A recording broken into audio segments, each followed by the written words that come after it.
स्वतःच्या बायकोला धाराशिव जिल्ह्याच्या जिल्हा परिषदेचा अध्यक्ष बनवण्यासाठी राणा जगजितसिंह पाटील हे राजकारणातल्या एकदम खालच्या थराला जाऊन राजकारण करायला लागलेले आहेत आणि ते स्वार्थासाठी शिवसेना पक्षाचे नेते तानाजीराव सावंत साहेब यांची बदनामी कशी होईल याचा आटोकाट प्रयत्न करायला लागलेले आहेत. कारण तानाजीराव सावंतांनी यांच्या नाकावर टिच्चून स्वतःचा ताकद दाखवून दिलेली आहे.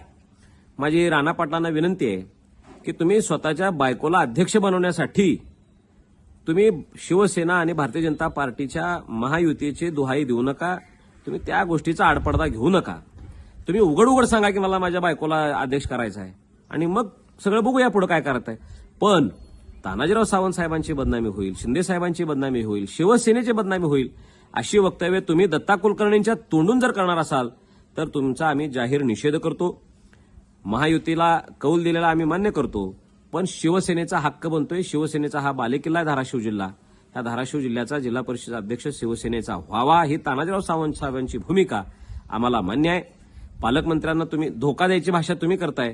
पालकमंत्र्यांनी तुम्ही मुंबईत जाहीर केलेली युती नगर परिषदेच्या वेळेस धाराशिवमध्ये आल्यावर तुम्ही रातोरात धोका देऊन तुम्ही आमच्यासोबत पाठीत खंजीर खुपसला. हा इतिहास तुमचा आहे.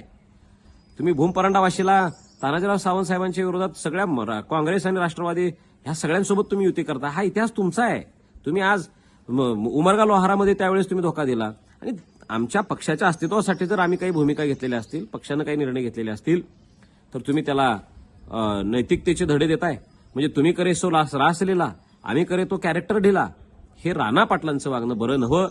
राणा पाटील, तुम्हाला राजकारण करायचं असेल तर स्वच्छ भावनेनं मोकळ्या अंगानं करा. असं कुजकं वागू नका, एवढंच मी तुम्हाला बोलतो.